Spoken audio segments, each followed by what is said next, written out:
Welcome to the Dead Pixel Society podcast, the photo imaging industry's leading news source. Here's your host, Gary Peugeot. The Dead Pixel Society podcast is brought to you by Media Clip, Advertech Printing, and Independent Photo Imagers. Hello again and welcome to the Dead Pixel Society podcast. I'm your host, Gary Peugeot, and today we're joined by Robert Ste-Marie, who's the CEO of 36 Pix in Quebec, Canada. Robert's here to talk to us today about Ava, which is their new platform for evaluating photographers. Hey, Robert, how are you today? Very good, very good. Very excited to be on your podcast and share some of the cool technologies that we've been putting out. Speaking of cool technologies, that's kind of what you're known for, but you really started in the studio business. Can you before we get started on Ava, can you walk us through kind of the evolution of the company? Absolutely. 36 Pix is really two divisions. One of them is the studio divisions in school photography, and the other one is the imaging editing software. The company actually started a little more than 20 years ago. We were printing for other studios, and then that quickly merged into our own studio division, our school photography division. And just about the same time, we started developing technologies to remove backgrounds. That was back then. It was all green. Obviously, now we can remove just about anything, but back then it was all green, and it was really finicky, traditional algorithms, and it was really, really complex. And we've, for 20 years we've been going at it, but 5 years ago, I say five, it's probably 5, 6 years ago now, that AI became more popular, more accessible, and all our technology went from traditional algorithm to AI technology. So that really changed our business and what we can offer. So we have the two divisions, and that's really, I think it's been a real advantage for us to use our studio intelligence of running a large school photography studio combined with our technical wizardry to come up with really well-engineered solutions. So maybe a little bit, because I think that the context is important here, our studio division does a little bit over 600,000 kids a year. So we take pictures of 600,000 plus students every year, and that all the way from pre-K to university pictures. So that comes with a bunch of challenges. That for us, that's about 125 photographers on the road. And during our peak season, it's anywhere between 10 and 25,000 images that come in every day from our photography team. And this is really the biggest challenge of school photography. It's the photography. That's key to everything, data and photography. One of the reasons why it's a huge challenge, and I'm going to talk about our company, but also, it's pretty typical in the industry where like our turnover of photographers is approximately 50 to 55%, meaning that, 45-50% of our photographers are going to come back from the previous season. Right. So that means that more than half of our photographers are people that we have to train. We actually retrain everybody every year. We have a couple of days of training in August. It goes over a whole week, actually. So we train them to the best of our abilities on our different programs, and off they go. This is a bit of the craziness of our business, because these people that we send out, and like I said, half of them, I didn't know them, or we didn't know them a few weeks before. Brand new employees, they get into the field and they become the face of our business. Right. And if they don't do a good job, then that's a direct correlation to our sales. If the image quality is not good, it's going to affect our sale. And in some cases, if they really screw it up, then we actually lose contracts. And if you were to, to talk to somebody outside of our industry and kind of explain, say, hey, I'm going to start a business, and we're going to create content, and I'm going to sell that content. Obviously, content here is the pictures. And you know what? Half the people are going to create our content. We've never met them, before 2 weeks ago. We're going to put them outside. We're barely going to follow what they're doing. We're going to have a great business.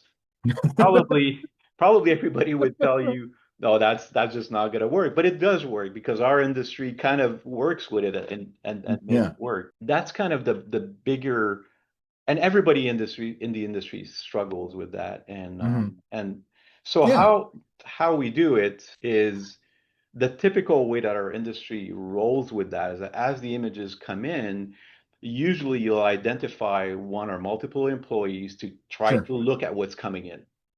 But Hmm. imagine having to go through thousands of images every day.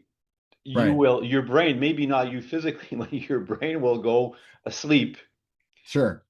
at one point, and you're just not going to see what's going on. But that's typically what we do in our industry. Hmm.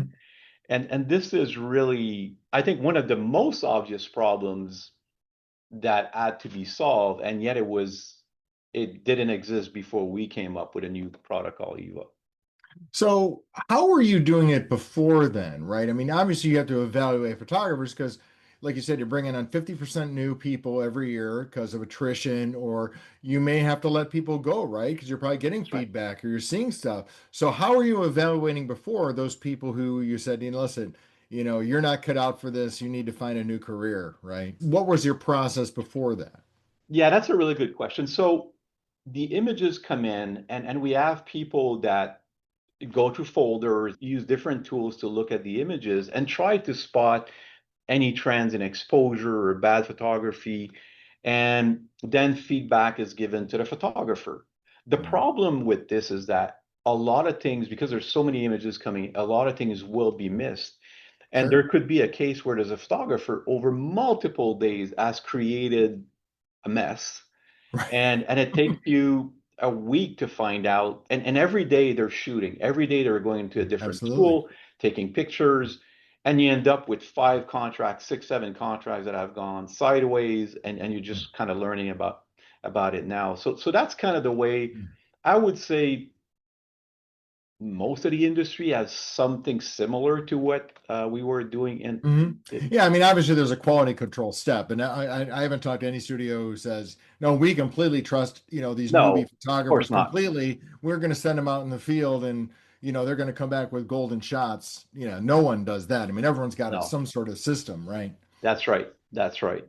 So this whole thing started now a bit more than a year ago. I was having lunch actually with our director of photography, and we were not complaining, but yeah, kind of complaining about the cost of photography. The cost of photography has gone up a lot over the last 5 years. So that was part of the discussion. But the other part of the discussion is that, okay, we're paying our photographers, a lot more than we used to, and Right. we cannot evaluate them properly. So we end up the season, there's usually a bonus, end of season bonus for photographers.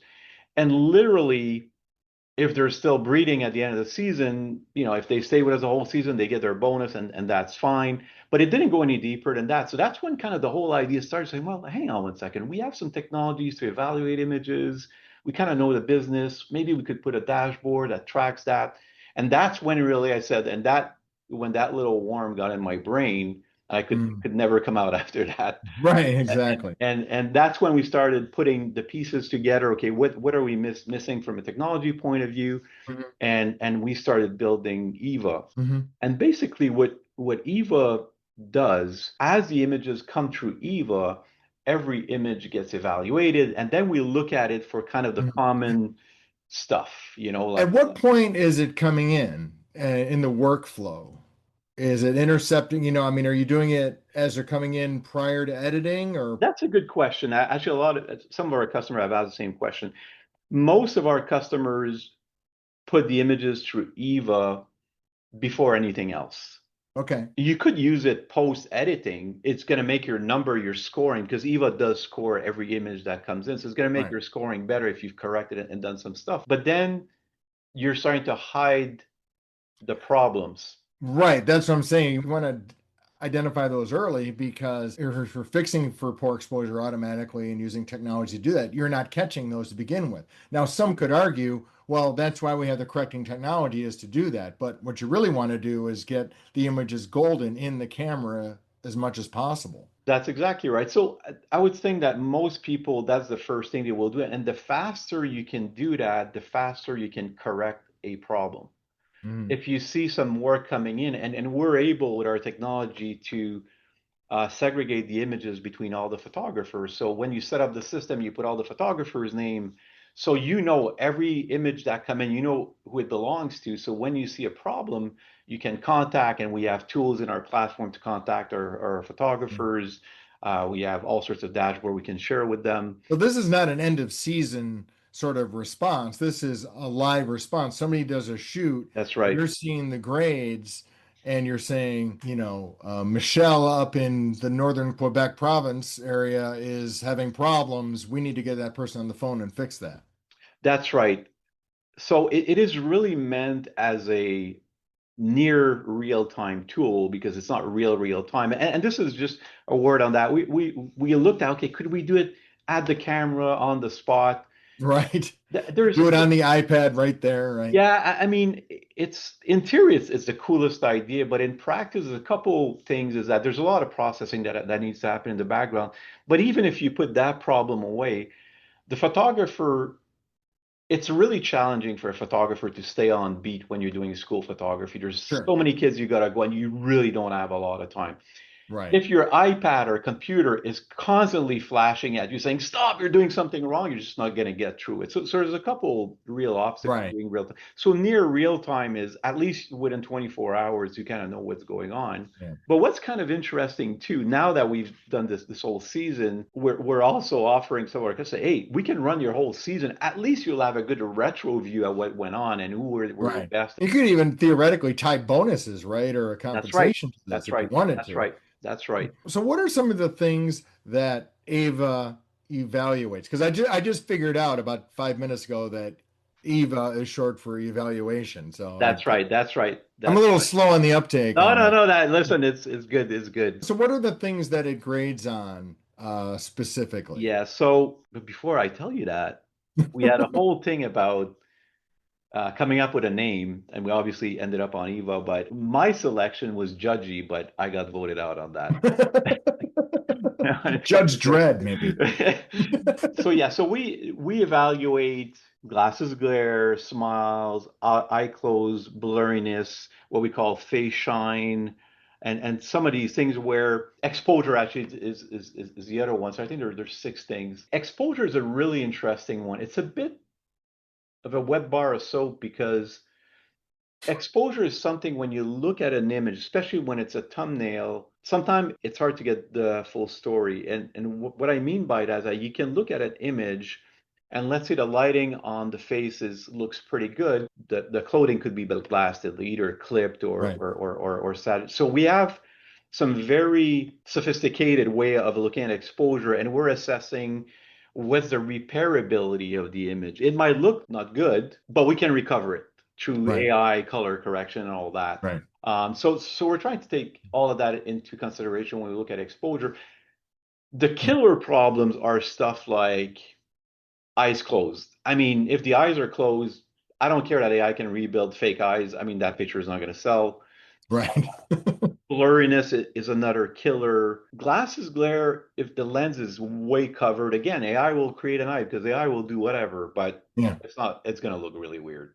Yeah. So there's a couple of problems that are more important to correct quickly, but what's kind of cool with a system like that is I'm going to say that in a good way, but AI doesn't really care who you are. Meaning the Right. way it's going to judge your images is not going to be different between you and the photographer next door. Mhm. Because we spend a lot of time determining, okay, what should be the right threshold? What's a pass? What's a fail? Right. And that could be debated till the end of times, really. Right. And with your system, does the photographer have the opportunity to tweak or the studio, I should say, have an opportunity to tweak what's important to them? What's important to, your studio may not be as important to That's them. right. So the way, very good questions. So the way we actually do that is that we have a way to put where the studio can put different weights on the different things that we're measuring. Right. So you might say, I'm doing a high school job, and the kids are not very smiley in high school. Right. So I'll put the weight down a little bit for smiles. But here's the thing, though. This is what I find interesting. Every time you look at data, there is for me in my life and my previous life too. When you look at data the first time, there's always a surprise. Right. And I have to say that for me, the biggest surprise, because I've never really looked at our images, but with a platform like that, it gives you easy access. Literally within a minute, you know exactly what's going on. What really surprised me is the lack of smiles, Interesting. the variability between photographers. And this Hmm. is where you say, okay, high school, yeah, maybe 20% it's normal to get 20% not smiling. But then you see people are running at 30, 35, 40%, and then some other on the other side, like 10%. And I'm thinking, and then I go look at elementary school pictures, and I still see lower numbers, but still a fair amount of no smile. And that became, at least for next season, something I think we got to put more training on because Right. I, And I maybe that photographer is a buzzkill or something, or they're giving out vibes or something, and that's going to affect your that's buy the rate. problem, right? Absolutely. And I'm so interested now that we're finishing our season to run some analysis on what happens to sales when you have no smiles compared to smiles. Right. And maybe high school, maybe it's not a big factor, but I can bet you that elementary schools, if the kid is not smiling and have a good expression, Right. you're probably less likely to sell that image. So for me, that was one of the things. And talking to some of our customers that have used it, we're all coming to the same conclusion. I was surprised by the lack, I wouldn't say lack of effort of making the kids smile, but I think we can do better. Well, maybe lack of success is maybe a better word, right? Because like you said, put it in the photographer's shoes, right? They've got maybe 25, 30 seconds to develop an instant rapport with a student, get that That's right. smile, right? And there's a lot going on there So that could be maybe, affecting that. just maybe, we should spend more time training our photographer tricks to make them smile. Yeah. Right, exactly. Exactly. You know, Well, yeah, because I mean, because if you can say, okay, you're at, 40% not smiling, so you're getting, and our buy rate is lower than those right. with a higher smile rate, you can basically, tie that together and say, Yeah. this is what we need to work on. You need to wear a big red clown nose on your face or Yeah, something. whatever works at the end of the day, maybe the clown nose is not going to work in high school, but it might work in elementary school. Exactly. But the other thing too that's really cool is that there's a way to share the photographer's dashboard with the photographer. So Right. they see their data and it actually compares their data to the average in the company. So Okay. the reason why we did that, it takes away the, oh, I'm being persecuted by Right. Eva, I'm you being know. singled out Yeah, because yeah, of being my singled lower. out, but it measures everybody the same way. So if your average is, I don't know, 10% non-smile, okay, how is the rest of the company? Is it 12? Is it 15? Is it 5? And that kind of positions you, and it creates, I would hope, a healthy competitive environment Mhm. also. Or at least a basis for self-reflection that what could I do better, right? That's right. That's right. 'Cause you're basically basing this on actual data that is saying, hey, listen, only 80% of your people are smiling and and our studio-wide average is 90. How do you think you can improve that? That's right. And what's kind of cool too is that because we have all the data, when the photographer looks in, or we can look at the same data, there's a trend line across Hmm. the season, what's their performance, and there's the average, the trend line of the company. So Right. you can see, did they get better? Did they get worse? Were they all over the place? So that's interesting too. At the end Hmm. of the day, it gives you data. How you act on it, I think every Hmm. studio will do it a bit differently. Sure. We try to be on it as quick as we can, share videos for certain things. If you have a problem with lighting, we're going to share with you a training video Right. or something like that. Another interesting thing, and I've heard that from other customers using it too, is that, we all have that perception that, a senior photographer will perform better than a junior photographer. What do you mean by senior and junior? Senior would be, in my definition, a senior would be somebody that's worked for us that has come back like for the last 5 years, 10 Oh, years, like, experience, right. yeah, Okay. experience wise. But you find out that it might be true in some cases, but in some cases, you might have the perception that this particular photographer was the, top of the top. But when you look at the data, you say, hang on one second, they're not paying attention like we thought Hmm. they were.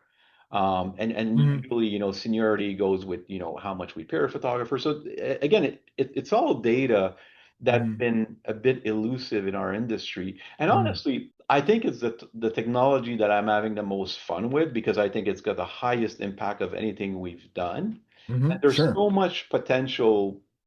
We have so many ideas, fun ideas of where we want to go with this. We've already, Hmm.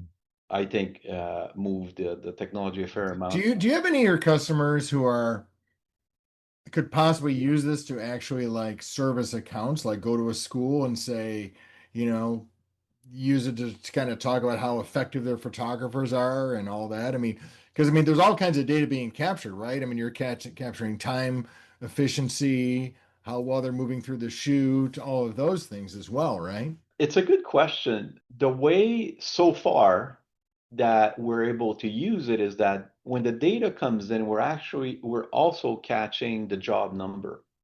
Right. So let's say we have a situation with a school where parents are complaining and they're saying, "Oh, the photography was really bad. The picture of my kid or kids are no good."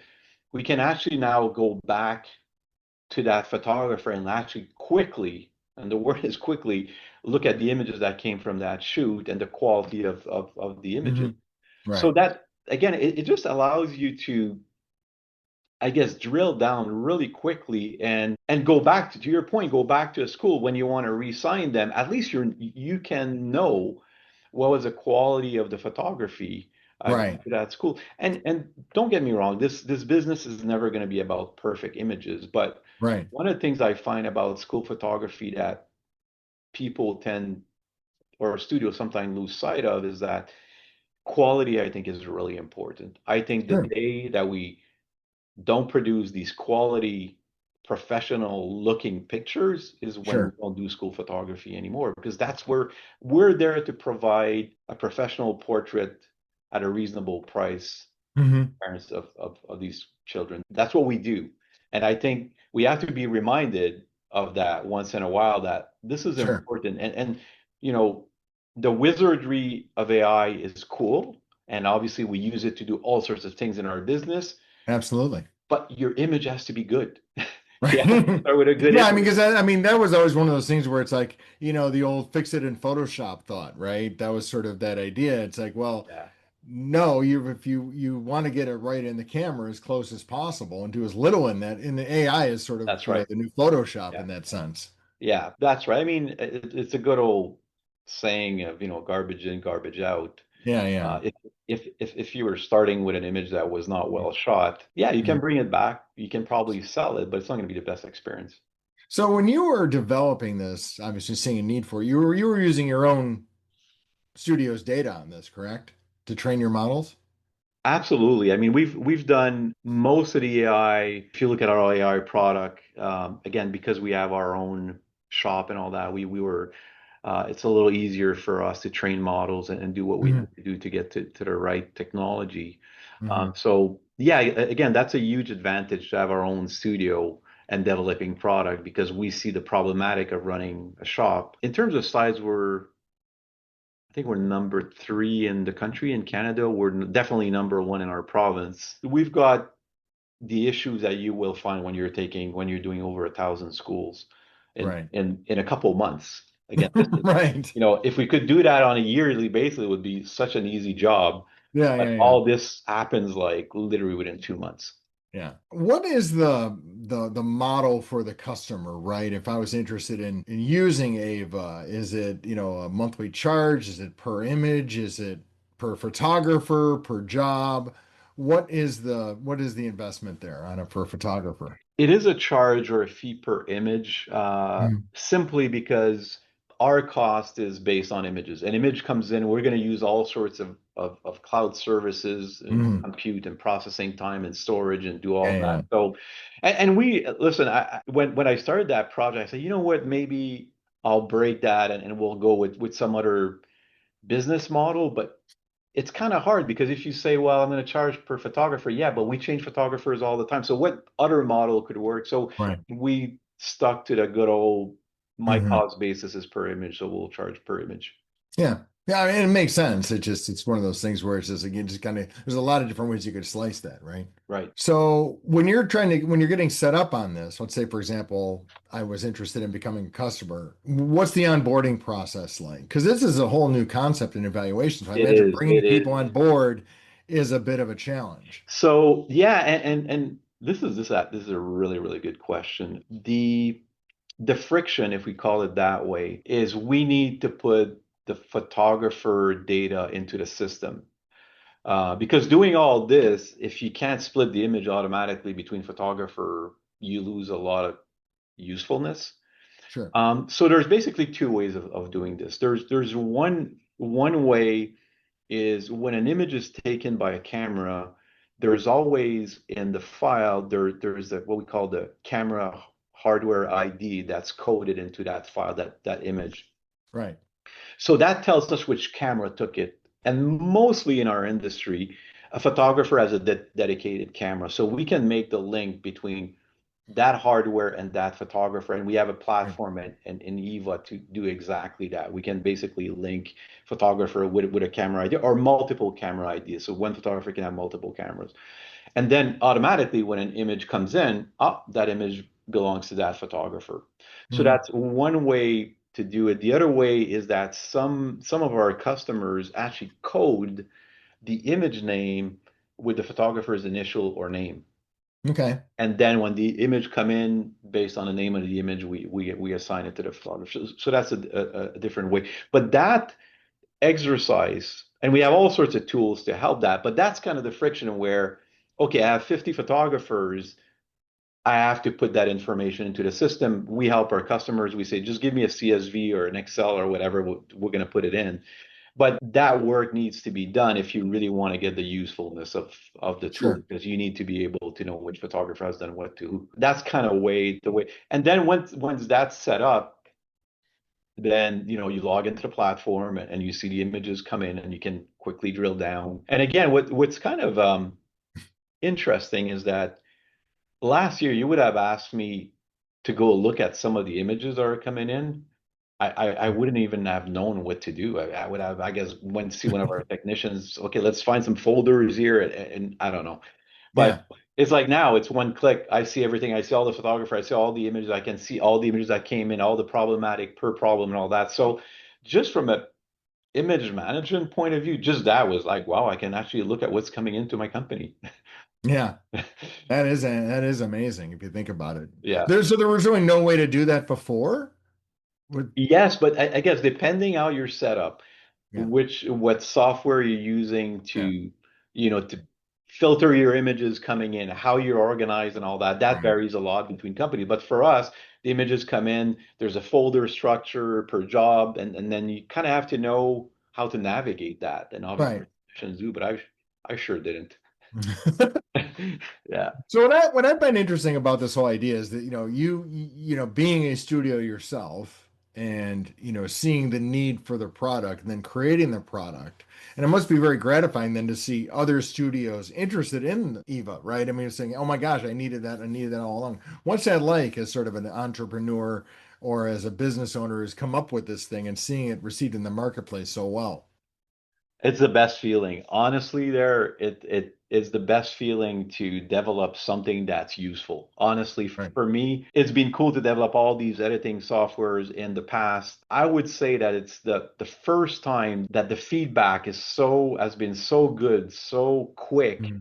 so where have you been all my life, Eva? Type thing. That's You know, exactly what you want, right? Like, you where have know, you been all my and life? I kind of expected that because it's kind of obvious that we needed that in the industry, better tools to deal with the raw material that we need to run our businesses. Sure. And so yeah, no, it's been as an entrepreneur or business person to develop something that you're getting really good feedback. And what's been really special is that many, I would say at least half of the customers are on it now. From the get-go, they said, I don't care if I'm the first user, if it's buggy, whatever it is, I want to participate. I want to Mhm. give you feedback. I believe even before this thing had liftoff, Customers say, Mhm. I'm going to give you feedback. I'm going to help you push that Right. technology further. So we've been having some fun, towards the end of the season now, talking to our customers. So how did you like it? Getting a lot of good feedback. Everybody's excited. Okay, what else we're going to put in that sausage maker? Right. Yeah, and there's a lot of, one of the things that we want to get a lot fancier on. Okay, you're looking for a certain pose Mhm. or a certain look. I can measure that for you. And then Mhm. again, we're just going up the chain and the type of thing that we can evaluate and give feedback. We spend so Mhm. much money training our photographers on doing certain things. And every year we break our brains on, okay, LM this year, how many poses are we doing? What are the looks? What are the things? And we train our photographers. And then it probably diverges to the Right. season where things are getting a bit off and all that, but you don't really know about it. So how can you try that? So that's where I think it was an amazing first year. We're super excited about where we can go with it. And Mhm. yeah, it's been a fun ride, honestly. Sounds great. Where can people go for more information if they want to learn about your company and Ava? The best place to go is on our website, 36pix.com, and they can find everything they need. And yeah, give us a shout, and we'll talk about photography and how to make things better. Awesome. Well, thank you so much, Robert. Appreciate your time. This has been great. I learned a lot. It's always interesting how like there's so much innovation happening in the volume photography industry with new technologies, new techniques, new tools like yours. So it's just fascinating to watch an industry that's been around 100 years continuing to innovate. Well, thank you so much, Gary, for having me. It was a true pleasure. Thank you for listening to the Dead Pixel Society podcast. Read more great stories and sign up for the newsletter at www.thedeadpixelssociety.com.